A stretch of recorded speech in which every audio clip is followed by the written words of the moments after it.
So today we're going to be showing you the bishop and knight checkmate. So here in this position, this may be a position you can achieve in your game, but if you don't know how to checkmate, it might be you can actually draw the game here. So Krish, do you think this is the best first move, right?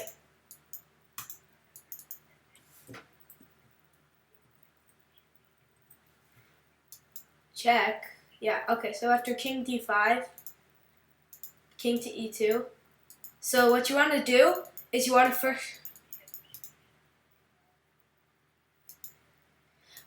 So king e2, but basically what you want to do for this checkmate is put the other king in opposition and control squares with your bishop. So Krish, you said bishop to d3. See, but this actually makes checkmate a lot slower. So that's why here actually bishop to e3. After king to d5, now just go king to f2. And basically what you're going to do is you're going to make like a wall with your bishops. So after king to d5, you go bishop to d3, you're making like a wall with your bishops. So you see all the squares that your bishops cover. So here we want to try to force the king into the square. So let's say king c6. Then king to e4, because our bishops are already controlling all of the great squares. So now our king's also forcing the. So now king d6. Now bishop to c4, further pushing this wall in. So now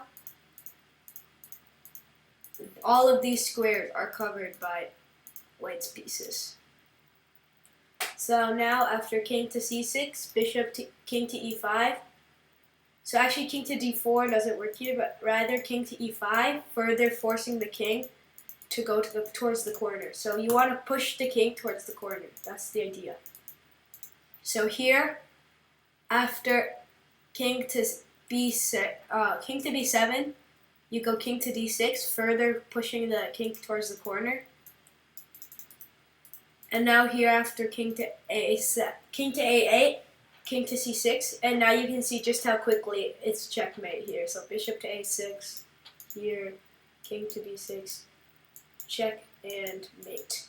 So that's why here black's going to try to move away from the corner and further towards the middle. So here after king to d7, try to keep the king in the middle of the board. So just continue to put the other opponent's king in opposition. Now black's king has not that many moves. So here after king to e7, play king to e5. And if king to d7, then you first check him to control squares. And then after king to c7, just put the king on e6, further forcing the king towards the corner. And if king to the middle, then just give him another check like this. And now you're covering all of these squares. So you're covering. And so now here, after king to f7, king to f5. Remember, keep the king in opposition and then cut off squares with your bishops. That's what you want to do. Krish, anything to say about that?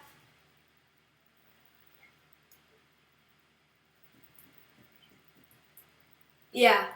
So king to e6. So this is like after king to f5, the king to g7 allows bishop to d7. So here you're further cutting off squares. You're making a huge wall. So now, like, look at this box of squares. So now the king is in the corner. So after king to f7, bishop to f6, it cut off even more squares. So now look, all of these squares that black would want to go to, they're all cut off. So now black only has 2 legal moves. So here after king to f8, king to g6, further cutting off the squares. Now it's like the cage is being built. There's only one square for black to run to after king to g8. Now you even further. Now you just make a waiting move. So this is also another. This is stage 3. So those two, the things we've done so far, bringing the king to the corner, that was stage 1. So now the checkmating process is stage 2. So after king to f8, you give him a check. So now this is just forced mate after king to g8, bishop to e6, and bishop to b2, checkmate. So let's recap what we went so far. So we started off with bishop to e3, further making like the wall. After king to d5, king to f2, bringing our king to d6, king to f3, king to d5, bishop to d3, making the wall. So now we made a huge wall. The wall is built, and now after king to c6, you further just bring your king and slowly make the wall.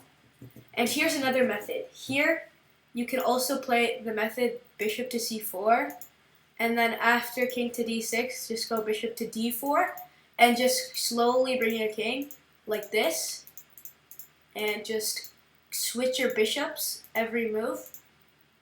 And this is actually one of the ways that my coach taught me how to do this. After king to c7, remember, as soon as the king enters this kind of square, try to bring your king to e6, and now, look, the king can't make any good moves to go forward. All of these squares forward are all covered.